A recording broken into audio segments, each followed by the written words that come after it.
आओ सुनाऊं कहानी। लाइक शेयर सब्सक्राइब कमेंट करना ना भूलें।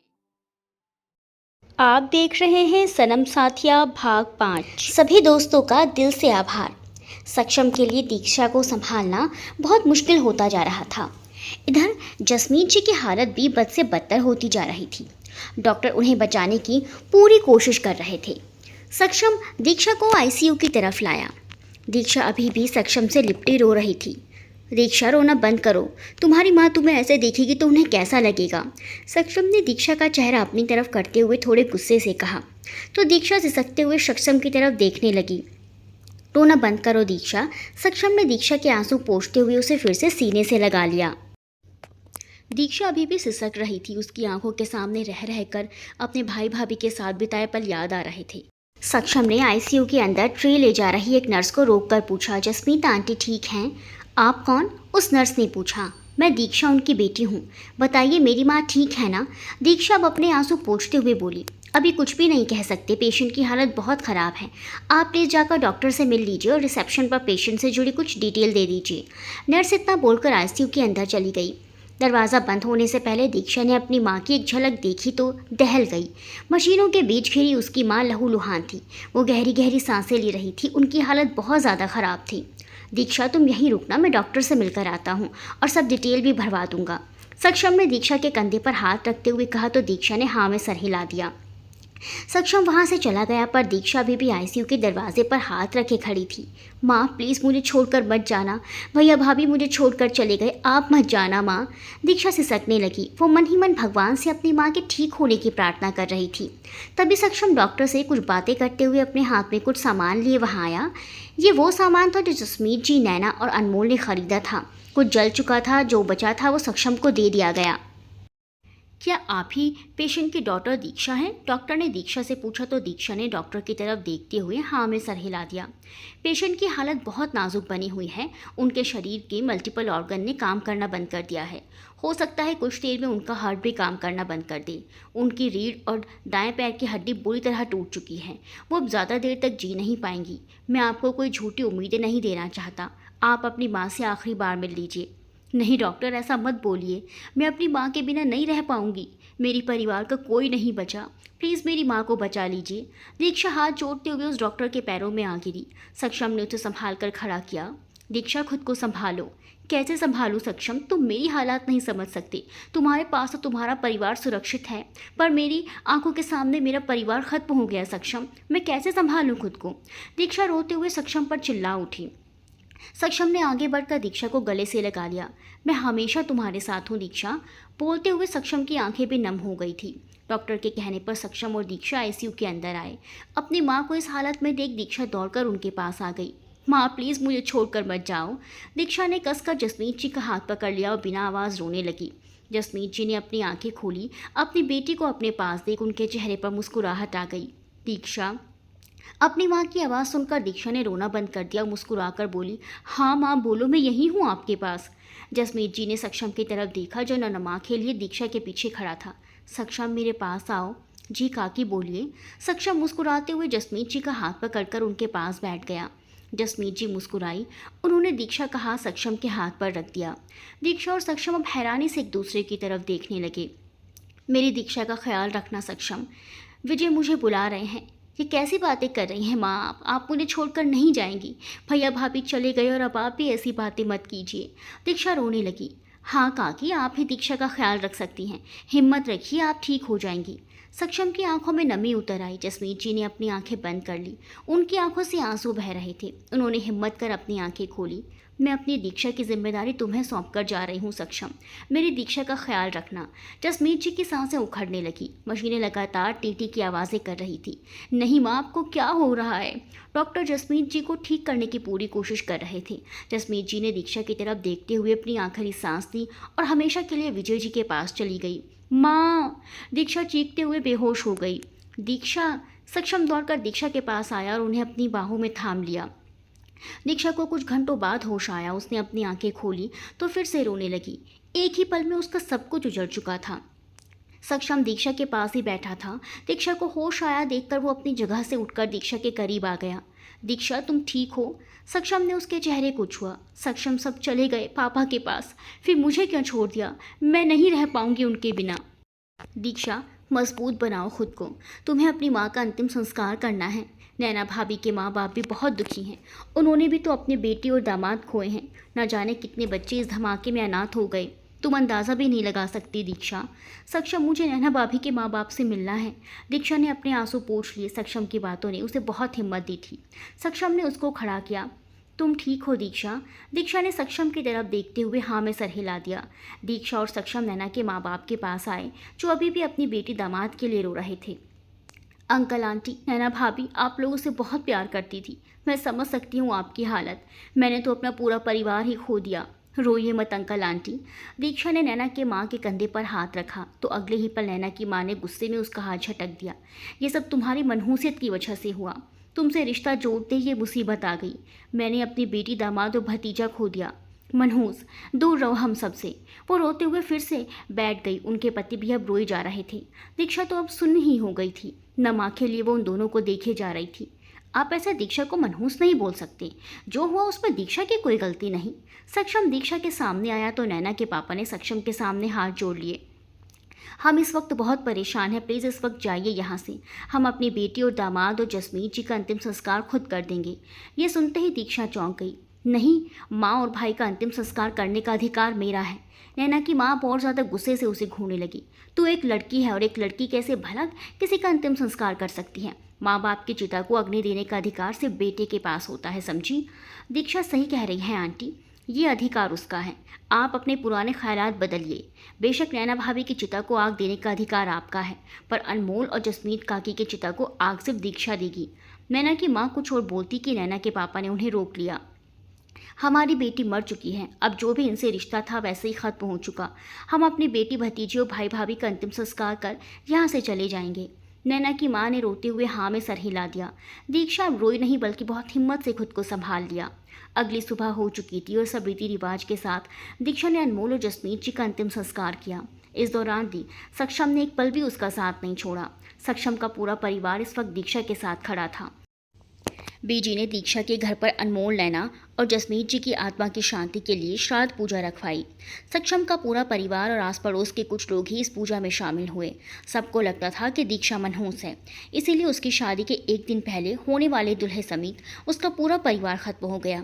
वहीं कुछ लोग दीक्षा को दया भाव से देख रहे थे कि आखिर एक लड़की जिसका अब कोई नहीं बचा, वो इस दुनिया में अकेली कैसे जिएगी।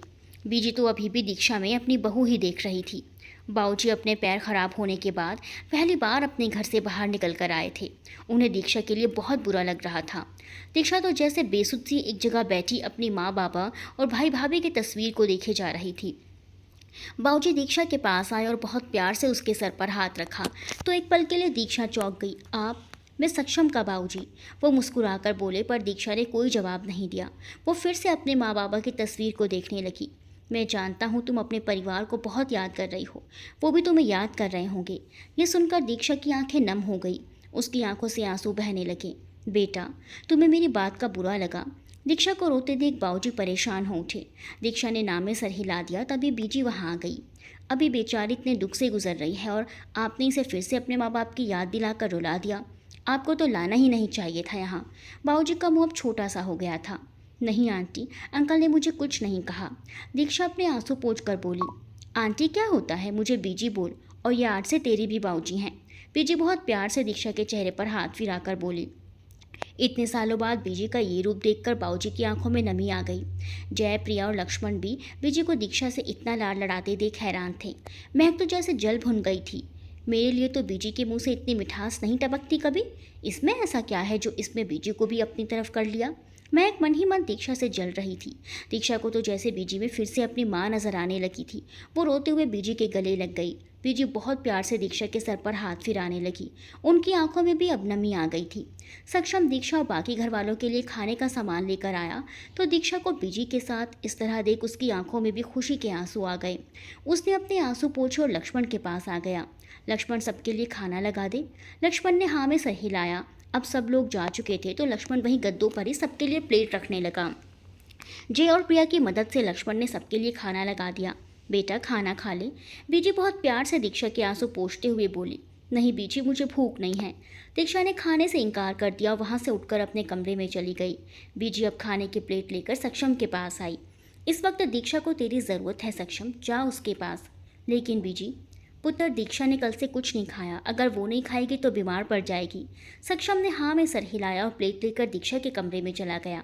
बीजी के चेहरे पर अब एक हल्की मुस्कुराहट आ गई। महक ये सब देख गुस्से में अपने हाथ मल रही थी। मुझे तो कुछ तो करना होगा, वरना ये बीजी तो मेरी प्रॉपर्टी को इस दीक्षा के नाम करने में एक पल नहीं लगाएंगी। वो मन ही मन गुस्से में बोली। उसे अभी भी यही लगता था कि दीक्षा उसका बुरा चाहेगी, पर दीक्षा तो कभी किसी के साथ बुरा सोच तक नहीं सकती थी। उसे तो मालूम ही नहीं था कि बीजी के दिमाग में क्या चल रहा था। सक्षम हाथ में खाने की प्लेट लेकर दीक्षा के कमरे में आया। वो एक कोने में चुपचाप बैठी शून्य में ताक रही थी। उसको ऐसे उदास देखकर सक्षम को बिल्कुल अच्छा नहीं लग रहा था। दीक्षा एकदम से चुप हो गई थी। सक्षम हमेशा से दीक्षा को खुश देखना ही पसंद करता था। उसकी खुशी के लिए ही तो वो उससे दूर होने को भी तैयार हो गया था। लेकिन आज उसे दुखी देख वो ही जानता था कि वो खुद को कैसे संभाल रहा था। दीक्षा, वो दीक्षा के सामने आया। दीक्षा ने उसके पुकारने पर कोई प्रतिक्रिया नहीं दी। वो अभी भी चुप थी। सक्षम ने उसके सामने बैठते हुए उसके सामने खाने की प्लेट रख दी। खाना खा लो दीक्षा। मुझे नहीं खाना सक्षम, कुछ पल के लिए मुझे अकेला छोड़ दो। दीक्षा दूसरी तरफ देखते हुए बोली। नहीं दीक्षा, मैं तुम्हें अकेला नहीं छोड़ सकता। मैंने तुम्हारी माँ से वादा किया है कि मैं तुम्हारा ख्याल रखूँगा। दीक्षा ने उसकी तरफ देखा। सक्षम, मैं अपना ख्याल खुद रख सकती हूँ, प्लीज़ जाओ यहाँ से, मैं अकेले रहना चाहती हूँ। दीक्षा नम आँखों से फिर से दूसरी तरफ देखने लगी। मैं नहीं जाऊँगा दीक्षा, तुम्हें मेरी ज़रूरत है, ये मुझे साफ साफ दिखाई दे रहा है। दीक्षा को अब गुस्सा आ गया। सक्षम, तुमने मुझसे अपने सारे रिश्ते तोड़ लिए थे। तुमने ही कहा था मैं तुमसे कभी ना मिलूं। दया आ रही होगी ना तुम्हें मुझ पर।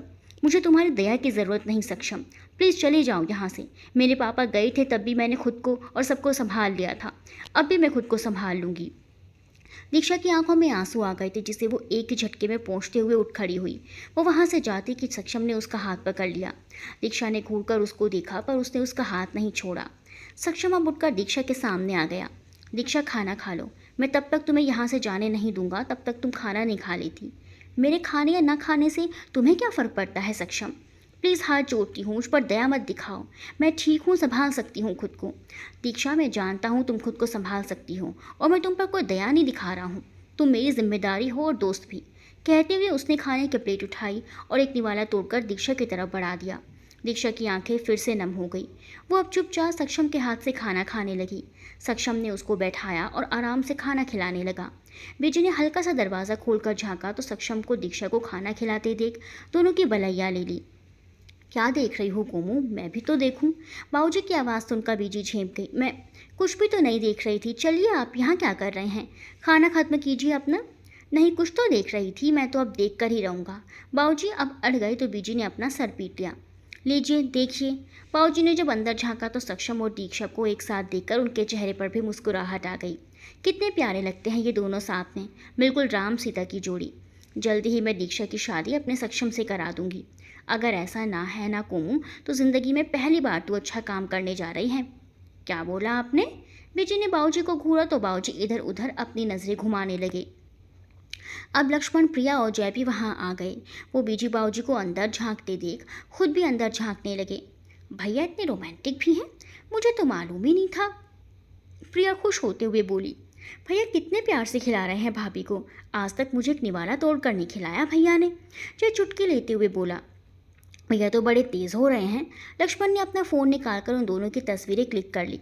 कुछ आवाज़ सुनकर दीक्षा ने उस तरफ देखा तो सबको अपनी तरफ देखते देख चौंक कर अपनी जगह से उठ खड़ी हुई। सक्षम ने दीक्षा को चौंकते देख उस दिशा में देखा तो वो भी चौंक गया। बीजी और बाबूजी ने अपनी तरफ देखते देख नज़र बचाते हुए इधर उधर हो गए। लक्ष्मण जी और प्रिया को इस बात का एहसास हुआ तो वो भी वहाँ से भागने लगे। रुको, सक्षम बोला तो तीनों अपने सर पीटते हुए सक्षम की तरफ मुड़ गए। अंदर आओ। सक्षम अब उन तीनों को घूर रहा था। तीनों अपना सर झुकाए चुपचाप अंदर आ गए। वो भैया, मुझे दुकान में कुछ काम है, इतना कहकर लक्ष्मण जल्दी से वहाँ से भाग गया। क्या कर रहे थे तुम सब यहाँ? सक्षम ने पूछा तो जय और प्रिया दोनों अपनी नज़रें चुराने लगे। भैया मैं तो वॉशरूम जा रही थी, प्रिया हिचकिचाते हुए बोली। और भैया मैं तो आपको बुलाने आया था, वो बाहर सब खाना खा रहे हैं ना, तो आप भी खा लीजिए। ठीक है जाओ। सक्षम के कहते ही वो दोनों वहाँ से चुपचाप चले गए। वह बाहर आते ही वो दोनों खुशी से नाचने लगे। भैया को भाभी से प्यार है, क्या भाभी को भी भैया से प्यार है? 100%। उन दोनों ने एक दूसरे को ताली मारी और वहाँ से चले गए। दीक्षा चुपचाप खड़ी हैरानी से सब देख रही थी। सक्षम दीक्षा की तरफ मुड़ा। तो मैं चलता हूँ, सक्षम हल्की मुस्कुराहट के साथ बोला। दीक्षा का बिल्कुल भी मन नहीं था सक्षम को जाने देने का, पर वो भी उसे किस हक से रोकती, इसीलिए उसने हाँ में सर हिला दिया। कुछ देर बाद दीक्षा से मिलकर सब वहाँ से चले गए, पर महक ने दीक्षा से बात करना तो दूर, जाते हुए तक उसकी तरफ नज़र उठा कर नहीं देखा। सक्षम का उसे अकेला छोड़कर जाने का बिल्कुल मन नहीं था, लेकिन वो रुकता भी तो किस हक से, और रुक भी जाता तो तरह तरह की बातें ही बनती। रात होने को आई थी और अब दीक्षा इस घर में अकेली हो गई थी। उसका खुद का ही घर उसे काटने को दौड़ रहा था। वो अपने माँ बाप और भैया भाभी की तस्वीर के आगे दिया जलाकर वहीं बैठ गई। आपने अपनी बेटी को बहुत मजबूत बनाया है माँ पापा। मैं इतनी आसानी से टूटने वालों में से नहीं हूँ। जिन लोगों ने आपको मुझसे दूर किया, मैं वादा करती हूँ उन्हें उनके किए की सज़ा ज़रूर दिलवा कर रहूँगी। कहते हुए उसने अपने परिवार की तस्वीर के सामने हाथ जोड़ते हुए अपनी आंखें बंद कर ली। रात के 11 बजे पूरा पिंड इस वक्त सोया हुआ था, पर दीक्षा और सक्षम की आंखों में एक पल को नींद नहीं थी। वहीं कुछ मनचले दीक्षा को घर में अकेला मानकर उसके घर में घुसने की फिराक में थे। दीक्षा की आंखों से तो जैसे अब नींद गायब सी हो गई थी।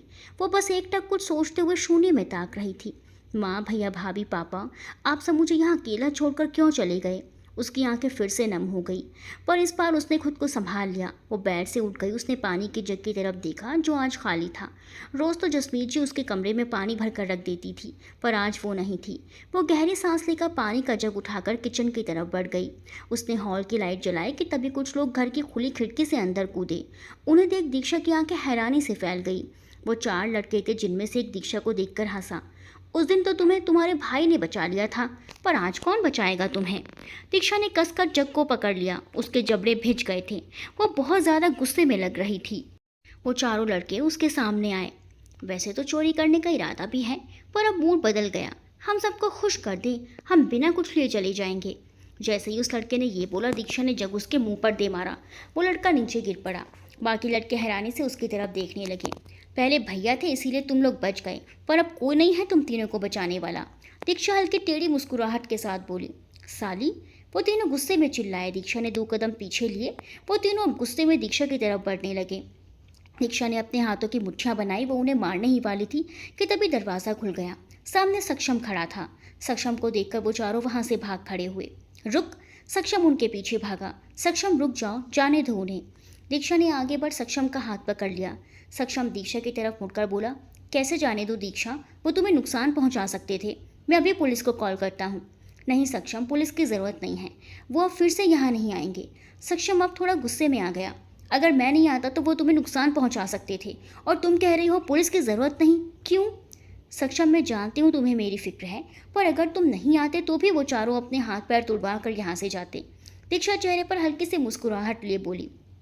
अच्छा दीक्षा, तो ये भी बता दो तुम्हें मेरी ज़रूरत है या नहीं? मैं अभी चला जाता हूँ। मैं ही पागल था जो तुम्हारी फिक्र में यहाँ चला आया। सोचा तुम अकेली हो, तुम्हें शायद मेरी ज़रूरत हो, पर नहीं, मैं गलत था। तुम अकेली ही काफ़ी हो। सक्षम ने दीक्षा से अपना हाथ छुड़ा लिया और वहाँ से जाने लगा, लेकिन दीक्षा ने एक बार फिर उसकी बाजू पकड़ ली।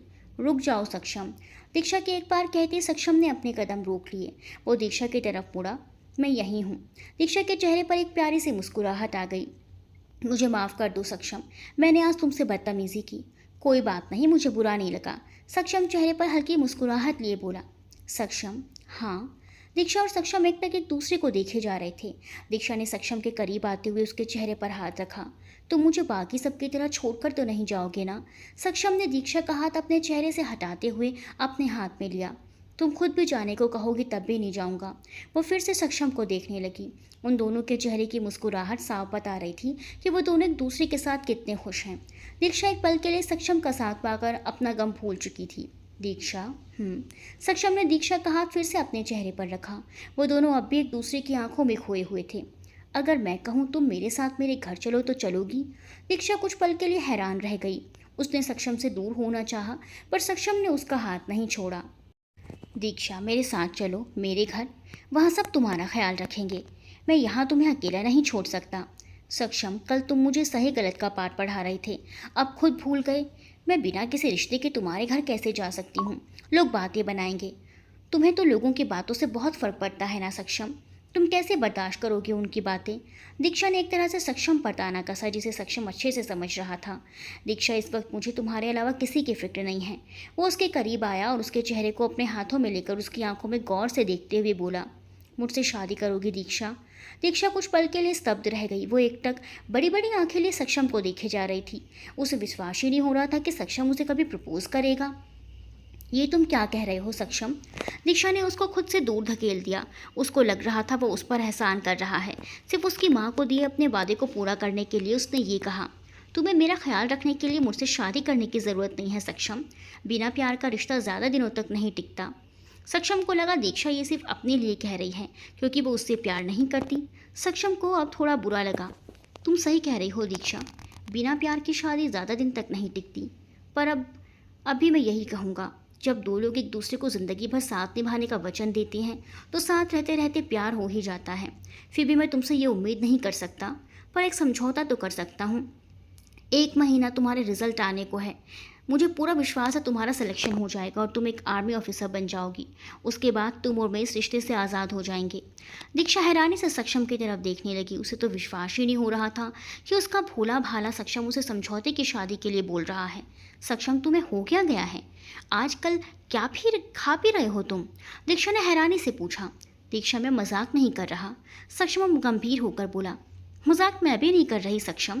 दीक्षा उसके करीब आई और उसके माथे पर हाथ रखकर जांच करने लगी कि कहीं सक्षम को बुखार तो नहीं। दीक्षा, मैं अपने पूरे होशो हवास में बोल रहा हूँ। मैं तुमसे शादी करके तुम्हें अपने घर ले जाना चाहता हूँ। अगर मैं ना बोलूँ तो? दीक्षा ने उसे घूर कर कहा। फिर भी तुम मेरे साथ मेरे घर चलोगी? दीक्षा ने अपनी माँ की तस्वीर की तरफ देखा। माँ, अब तो आप खुश होगी ना? आपने मेरी जिम्मेदारी सक्षम को दे दी और सक्षम अपनी जिम्मेदारी मरते दम तक निभाएगा। सक्षम ने दीक्षा का चेहरा अपनी तरफ किया। तुम पागल हो गई हो दीक्षा, मैं तुमसे कब से एक ही सवाल कर रहा हूँ, मुझसे शादी करोगी या नहीं? जवाब दो। दीक्षा ने कभी इस तरह की किसी से बात के लिए सक्षम को इतना बेचैन होते हुए नहीं देखा था, इसीलिए उसने सक्षम की आंखों में देखते हुए हाँ में सर हिला दिया। हाँ। सक्षम के चेहरे पर अब एक लंबी सी मुस्कुराहट आ गई। वो इस वक्त इतना खुश था जैसे उसे उसकी ज़िंदगी में सब कुछ मिल गया हो। रात के 1 बजे बत्रा निवास, बीजी, बाऊजी, लकी, महक, प्रिया, जय। सक्षम दीक्षा का हाथ पकड़े अपने घर के हॉल में खड़ा था। दीक्षा थोड़ी घबराई हुई थी। उसे डर लग रहा था कि कहीं बीजी और सक्षम के घर वाले उनकी इस फैसले से नाराज़ ना हो जाएं। सक्षम की आवाज़ सुनकर बीजी बाऊजी जाग चुके थे। ये सक्षम इस वक्त सबको क्यों बुला रहा है? बाऊजी ने बीजी से पूछा। मुझे क्या पता, चलिए देखते हैं। बीजी ने बाऊजी को व्हीलचेयर पर बैठाने में उनकी मदद की और उन्हें अपने साथ बाहर ले आई। महक अपनी आंखें मलते हुए जाग गई थी, पर लक्ष्मण अभी घोड़े बेचकर सो रहे थे। अब इतनी रात को जेठ जी को कौन सा दौरा पड़ गया? वो बड़बड़ाई। उसने लक्ष्मण की तरफ देखा जो अभी भी सो रहा था। उठो! वो उसे हिलाने लगी। क्या है, क्यों मेरी नींद हराम करने पर तुली हुई हो? मैं नहीं, जेठ जी रात के 1 बजे चिल्ला चिल्ला कर सबको जगा रहे हैं। ये सुनते ही वो झट से उठ बैठा। भैया, इस वक्त कोई तो ज़रूरी बात होगी, नहीं तो भैया ऐसा कभी नहीं करते। हाँ हाँ जेठ जी, राम जो ठहरे, हम तो यहाँ रावण हैं जो हर किसी की आंखों में चुभते हैं। बकवास बंद करो अपनी और तैयार हो जाओ। इतना कहकर वो बाहर चला गया। महक ने मुंह टेढ़ा कर लिया और फिर मन मार कर बाहर चली आई। सब लोग बाहर इकट्ठा थे और काफ़ी हैरान हो एक दिशा में देख रहे थे। अब ऐसा भी कौन आ गया जो ये ऐसे आंखें फाड़े देख रहे हैं? महक ने खुद से सवाल किया। वो नज़रें गड़ाते हुए थोड़ा आगे आई तो सक्षम के साथ दीक्षा को देख वहीं जम गई। नहीं, वो बस चीखने ही वाली थी कि लक्ष्मण ने उसे ज़ोर से हिला दिया। महक ने हैरानी से लक्ष्मण की तरफ देखा। बोल दो, ये सपना है। सपना नहीं, सच है महक, सामने देख। महक ने बहुत मुश्किल से सामने की तरफ देखा। सच में सक्षम के साथ दीक्षा खड़ी थी। एक पल के लिए तो उसे अपनी आंखों के सामने तारे नजर आने लगे थे। उसने लक्ष्मण का सहारा लेते हुए बहुत मुश्किल से खुद को खड़ा किया। बेटा, इस वक्त दीक्षा यहाँ? क्या हुआ? बाऊजी ने पूछा। बाऊजी, मैं और दीक्षा शादी करना चाहते हैं। सक्षम ने बहुत हिम्मत करके ये शब्द बोले। ये सुनते ही जहाँ बीजी के चेहरे पर मुस्कुराहट आ गई थी, वहीं सबके मुंह खुले के खुले रह गए। वो सब हैरान थे। महक ने तो रोने जैसा चेहरा बना लिया था। दीक्षा अभी भी सक्षम के पीछे छुप रही थी। बेटा दीक्षा, इधर आओ। बीजी दीक्षा के पास आई और उसे अपने साथ कमरे में ले गई। सक्षम ने गहरी सांस ली। अगर बीजी मान गई तो सब मान जाएंगे, ये सोचकर वो थोड़ा सुकून में था। बेटा, रात के 1 बज रहे हैं, तूने इतना बड़ा फैसला अचानक कैसे ले लिया? बाऊजी, आज कुछ मनचले लड़कों ने दीक्षा को अकेला पाकर उसे नुकसान पहुंचाने की कोशिश की। मैं उसे वहां अकेला बिल्कुल भी नहीं छोड़ सकता था और बिना किसी रिश्ते के वो यहाँ नहीं रह सकती थी। इसीलिए मैंने उससे शादी करने का फैसला किया। सक्षम अब बाबूजी के पैरों के पास बैठ गया। क्या मैंने कुछ गलत किया बाबूजी? बाबूजी ने सक्षम के सर पर हाथ फेरा। ना, तूने बिल्कुल सही किया सक्षम। उस बेचारी को हमारी ज़रूरत है और तेरी बीजी तो उसे कब से अपनी बहू बनाने के लिए बेताब है। सक्षम मुस्कुराने लगा। जेठ जी, इतनी रात को इतना बड़ा फैसला लेने की क्या ज़रूरत थी? आप सुबह तक थोड़ा सोच लेते और फिर बताते। मैं बहुत कोशिश करने के बाद भी खुद को बोलने से रोक नहीं पाई। चुप कर, भैया की मर्जी, वो कभी भी बताएं, तुम्हें क्या? लक्ष्मण ने उसे डांटा तो महक चुप हो गई। मैं खुद नहीं जानता महक कि मैं सुबह तक का इंतज़ार क्यों नहीं कर पाया। सक्षम ने मुस्कुराते हुए जवाब दिया। महक के पास तो जैसे कुछ शब्द ही नहीं बचे थे बोलने के लिए। वो चुपचाप अपने कमरे में चली आई और गुस्से में इधर से उधर चक्कर काटने लगी। अचानक कुछ सोचकर वो रुक गई। उसके चेहरे पर अब तिरछी मुस्कुराहट थी। जेठानी जी आ तो गई, पर यहाँ टिक नहीं पाएंगी। बीजी और जेठ जी खुद आपको धक्के मारकर घर से निकालेंगे जेठानी जी। उसने अपने चेहरे पर चुटकी बजाई और हंस दी। इधर बीजी दीक्षा को अपने कमरे में ले आई थी। दीक्षा, तुम अब इस घर की बड़ी बहू बनने वाली हो, इसीलिए पहले ही मैं तुम्हें ये चाबियां सौंप रही हूँ। ये चाबियां नहीं, इस घर की जिम्मेदारी है जो अब मेरे बाद तुम्हारी है। बीजी ने वो चाबियां दीक्षा की तरफ बढ़ाई, पर दीक्षा ने चाबियां लेने से मना कर दिया। नहीं बीजी, ये आपकी जिम्मेदारी है और आप ही रखिए इन्हें। मैं क्या करूँगी इनका? आप बस मुझे हुक्म दीजिएगा और मैं जीनी की तरह आपके सारे काम चुटकियों में कर दूंगी। दीक्षा हल्की मुस्कुराहट लिए बोली। जीनी? ये क्या होता है? बीजी ने असमंजस्य से पूछा। बीजी, जीनी वो चिराग वाला जीनी? जीनी हमारे 3 विशेष पूरी करता है। जो भी हैं, पर तू ये चाबियां रख ले। मेरी सास ने मुझे ये चाबियां दी थी, अब मैं ये तुझे देना चाहती हूँ। दीक्षा मुस्कुराई। बीजी, मैं ये ज़रूर लूँगी, पर आज नहीं। मैं ये चाबियाँ उस दिन पूरे हक से लूँगी जिस दिन मैं इस घर की जिम्मेदारियाँ संभालने के लायक हो जाऊँगी। बीजी दीक्षा की ईमानदारी देख बहुत ज़्यादा प्रभावित हो गई थी। बीजी ने उसके सर पर हाथ रखा। मुझे बहू के रूप में हीरा मिली है, अब तुम ये कंगन लेने से इनकार नहीं कर सकती। कल सुबह गुरुद्वारे में मैं तुम्हारी और सक्षम की शादी करवाऊँगी। मैं चाहती हूँ इस वक्त तुम ये कंगन पहनो।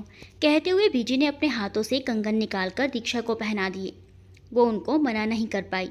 उसने खुशी खुशी उन कंगनों को स्वीकार कर लिया। दीक्षा, मेरे बेटे का ख्याल रखना। उसे अपनी ज़िंदगी का एक बहुत बड़ा हिस्सा अपने परिवार को दे दिया। खेलने और पढ़ने की उम्र में उसने हमारी दुकान संभाली ताकि उसके छोटे भाई बहन को किसी चीज़ की कोई कमी ना हो। मेरा बस चले तो मैं उसकी सारी खुशियाँ उसकी झोली में लाकर रख दूँ, पर उसकी सिर्फ एक खुशी है, तू। वो तुझे बचपन से चाहता आया है, पर कभी बोलने की हिम्मत नहीं कर पाया। मैं उस दिन आई थी तेरे घर पे जसमीत से तेरा हाथ मांगने, पर जसमीत ने मना कर दिया था। लेकिन आज किस्मत देखो, तू आज हमारे घर की बहू बनने जा रही है। मैं बहुत खुश हूँ। मैं जानती हूँ तू सक्षम को हमेशा खुश रखेगी। दीक्षा हैरानी से ये सब सुने जा रही थी। उसे तो अपनों कानों पर विश्वास ही नहीं हो रहा था कि सक्षम उसे बचपन से चाहता है। उसे वो दिन याद आ रहा था जब उसने बीजी को घर से जाते हुए देखा था। पता नहीं क्यों उसे ये सुनकर बहुत ज़्यादा खुशी मिल रही थी। उसकी सारी गलतफहमियाँ, सारी शिकायतें अब दूर हो गई थी। बीजी ने उसके सर पर हाथ रखा। तू आज मेरे साथ यहीं सो जा। दीक्षा ने मुस्कुराते हुए हाँ में सर हिला दिया। अगली सुबह दीक्षा बाहर आई तो सब पहले से ही काम पर लगे हुए थे। उसके उठने से पहले ही घर को बहुत अच्छी तरह से सजा दिया गया था। उसने कल के ही कपड़े पहने थे क्योंकि वो जल्दी जल्दी में अपना सामान पैक करना भूल गई थी। दीक्षा बेटा, उठ गई तू? जा जाके नाश्ता करके आ। लोमी? पिची ने लोमी को आवाज़ दी तो लोमी नाश्ता लेकर बाहर आ गई। भाभी, आपका नाश्ता। Thank you loamy. दीक्षा ने मुस्कुराते हुए लोमी से नाश्ता ले लिया। थैंक यू भाभी, आज तक मुझे किसी ने थैंक यू नहीं कहा। थैंक यू भाभी, लोमी खुश होते हुए बोली। लोमी की बात सुनकर दीक्षा मुस्कुरा दी। लोमी खुशी से अपनी छोटी घुमाते हुए वापस रसोई में चली गई। दीक्षा अब अपने चारों तरफ की तैयारियां देख रही थी। उसे यहाँ थोड़ा सुकून मिल रहा था। उसने नाश्ता वहीं टेबल पर छोड़ा और आराम से टेबल पर चढ़कर अपनी चाय पीने लगी। ऊपर से भारी भरकम गद्दे लाती महक ने ये देखा तो उसके हाथ से गद्दे छूटकर नीचे गिर गए। कैसे महारानी की तरह टेबल पर चढ़ी बैठी है, इसे तो सबक सिखाना पड़ेगा। वो गुस्से में बड़बड़ाई। तभी उसकी नज़र दीक्षा के हाथ में पहने उन कंगनों पर गई। वो बहुत गुस्से में अपने दांत पीस रही थी। जो कंगन उसे पसंद आए थे वो बीजी ने दीक्षा को दे दिए। ये देखकर तो महक का पाव किलो खून जल गया। बीजी, महक ने बहुत जोर से चिल्लाते हुए बीजी को पुकारा। किसी की आवाज़ सुनकर दीक्षा टेबल से उतर गई और महक की तरफ देखने लगी। सबका ध्यान अब महक की तरफ चला गया था। बीजी, जेठानी जी टेबल पर चढ़ के बैठी हुई थी। महक सीढ़ियों से तेजी से नीचे उतरते हुए आई। दीक्षा ने टेबल की तरफ देखा। हाँ, चेयर नहीं थी, इसीलिए मुझे टेबल पर बैठना पड़ा। क्या मैंने गलत किया बीजी? दीक्षा ने इतनी मासूमियत से पूछा कि बीजी को गुस्सा आता भी पर रह गया। कोई बात नहीं बेटा, तू टेबल पर ही बैठ के खा ले। थैंक यू बीजी, दीक्षा मुस्कुराकर बोली। महक हैरानी से मुंह खोले बीजी का बदला हुआ रूप देख रही थी। कहाँ तो पहले दिन थोड़ा सा लेट उठने पर बीजी ने उसे इतना सुना दिया था और आज दीक्षा को उन्होंने कुछ भी नहीं कहा। महक पूरी तरह जल भुन चुकी थी। बीजी, हम ये कपड़े और ये तस्वीरें ले आएं? कहाँ रखें? लक्ष्मण ने पूछा। और कहाँ रखेगा? सक्षम के कमरे में रख। प्रिया और महक को अपने साथ ले जा और कमरे में दीक्षा का सामान अच्छे से जमा दे। जी बीजी, लक्ष्मण ने कहा, लेकिन महक का फिर से मुंह बन गया। पर हाँ में सर हिलाने के अलावा वो कुछ भी नहीं कर सकती थी। लक्ष्मण प्रिया और महक के साथ सब सामान लेकर ऊपर चला गया। बाबूजी अपनी व्हीलचेयर चलाते हुए बाहर आए। सब तैयारियां हो गई? बाबूजी खुश होते हुए बोले। हाँ, आपके भरोसे बैठे रहते तो हो जाती तैयारियां। पीछे फिर से बाबूजी को ताना कसते हुए बोली। कोमू, ये तेरे काम है और मैं जानता हूँ मेरी कोमू अपने काम में कोई कमी नहीं रहने देती। बस बस, बहुत हो गई मक्खनबाजी। अब ये बोलिए क्या चाहिए? क्या कोमू, मुझे कुछ नहीं चाहिए, तभी तुमसे मीठी बातें करूँगा क्या? बाबूजी थोड़ा मुंह बनाते हुए बोले। बूढ़े हो गए हैं पर आपकी ये छिचोरी हरकतें अभी तक बंद नहीं हुई। कुछ तो शर्म करो, घर में बेटा बहू है। बीजी बाबूजी को घूरते हुए बोली। सक्षम दीक्षा उन दोनों की नोकझोंक देखकर मुस्कुरा रहे थे। सक्षम थोड़ा झिझकते हुए दीक्षा के सामने आया। ये तुम्हारे लिए, उसने धीमी आवाज़ में कहा और वो पैकेट दीक्षा को पकड़ाकर जल्दी से ऊपर चला गया। दीक्षा ने आंखों में चमक लिए उस पैकेट को देखा। सक्षम उसके लिए कुछ लेकर आया था, पर क्या? वो जानना चाहती थी, पर यहाँ सबके सामने खोलना उसे ठीक नहीं लगा, इसीलिए बीजी के कमरे में आ गई। इधर सक्षम ऊपर अपने कमरे में आया। लक्ष्मण सक्षम की अलमारी में दीक्षा के कपड़ों के लिए जगह बना रहा था। वो तस्वीर बहुत अच्छे से दीवार पर लगा दी गई थी। प्रिया और महक दीक्षा के सामान को काफ़ी टटोर टटोर कर देख रही थी, जैसे उस पर कोई खजाना छुपा हो। भाभी के पास एक भी मेकअप का सामान नहीं है। प्रिया ने मुंह बना लिया। तभी महक की नज़र दीक्षा के पापा की वर्दी पर गई, जो दीक्षा ने बहुत संभाल के प्लास्टिक पैकेट में रखी हुई थी। महक ने बड़े अजीब नज़रों से उस वर्दी को देखा। वो वर्दी निकालने के लिए उस पैकेट को खोलने ही वाली थी कि सक्षम ने आगे बढ़कर महक से वो वर्दी छीन ली। महक और प्रिया अब थोड़ी घबरा गई। आप दोनों को सामान अच्छे से अलमारी में जमाने की जिम्मेदारी दी गई थी।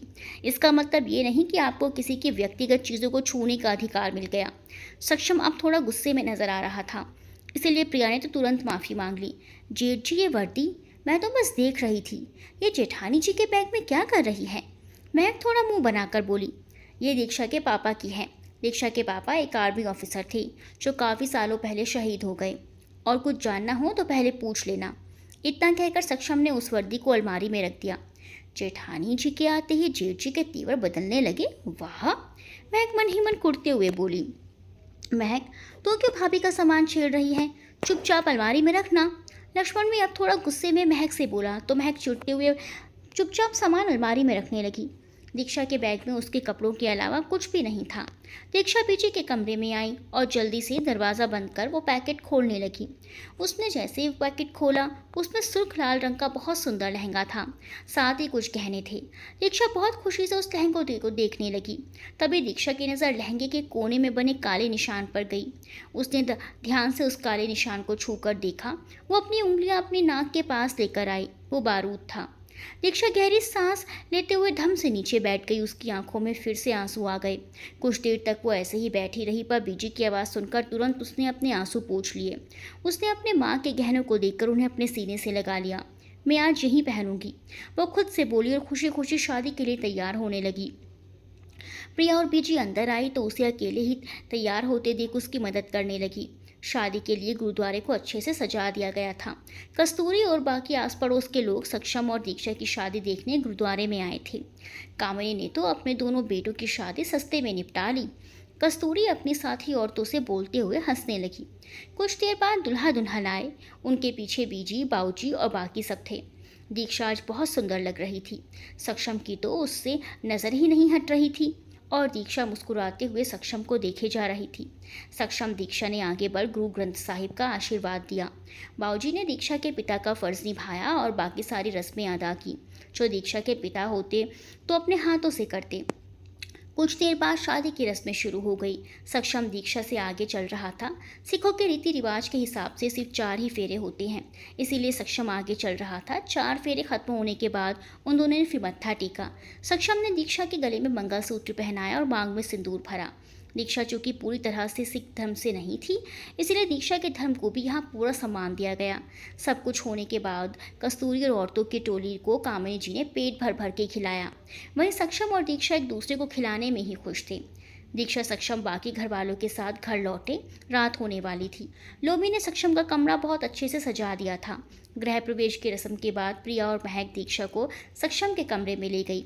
लक्ष्मण और जय ने सक्षम को वहीं रोक लिया और तब तक नहीं जाने दिया जब पीजी ने आकर उन दोनों को डांटा नहीं। सक्षम गहरी सांस लेकर अपने कमरे में आया। उसके दिमाग में इस वक्त बहुत कुछ चल रहा था। दीक्षा सामने बिल्कुल फिल्मी दुल्हन की तरह घूंघट ओढ़े सक्षम का इंतजार कर रही थी। सक्षम आ गया। पता नहीं ये अजीब सा क्यों लग रहा है। दीक्षा अब थोड़ी घबरा गई थी। यही हाल कुछ सक्षम का भी था। उसने दरवाज़ा बंद किया तो दीक्षा की धड़कनें बढ़ गई। उसने कसकर अपनी आंखें बंद कर ली। सक्षम ने दीक्षा की तरफ देखा और उसकी तरफ बढ़ने लगा। सक्षम के हर बढ़ते कदम के साथ दीक्षा की धड़कनें तेज होती जा रही थी। दीक्षा, टेंशन मत लो, मैं सोफे पर सो जाता हूँ। इतना कहकर सक्षम पिलो उठाकर सोफे की तरफ बढ़ गया। दीक्षा ने चौंक कर अपनी आंखें खोली। सोफे पर क्यों सो रहे हो तुम? दीक्षा, मैं तुम्हारे साथ थोड़ी सो सकता हूँ, इसीलिए मुझे सोफे पर ही सोना होगा।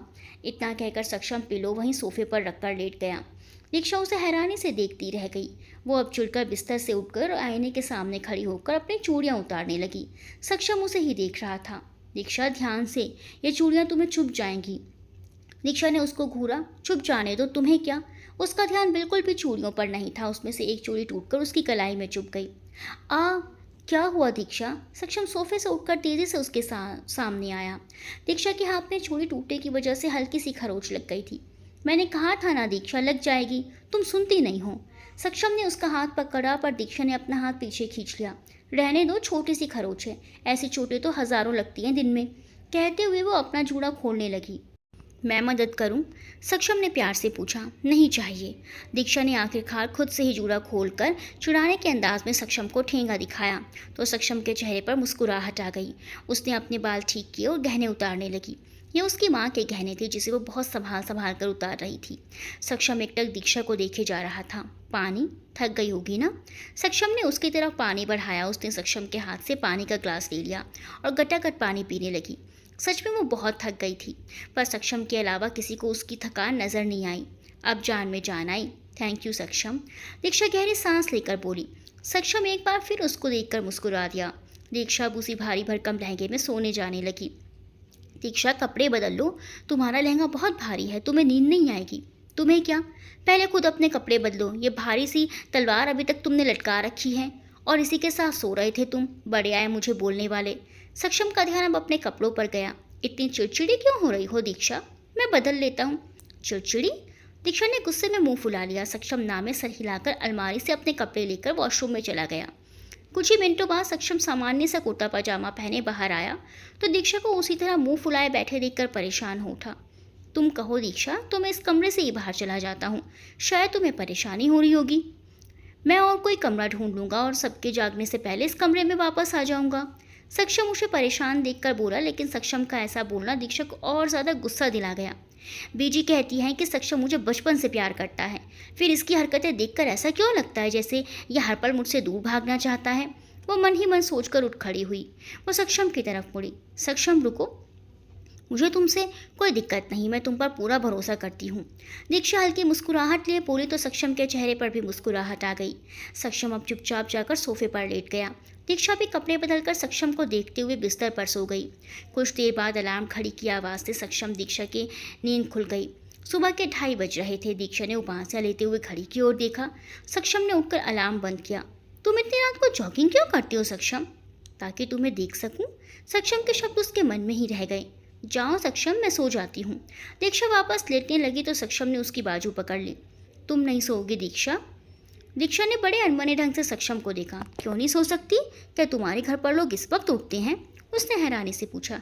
4 बजे से पहले पहले उठ जाते हैं सब, इसीलिए इस वक्त तुम अपनी रोज़ की प्रैक्टिस जारी रख सकती हो।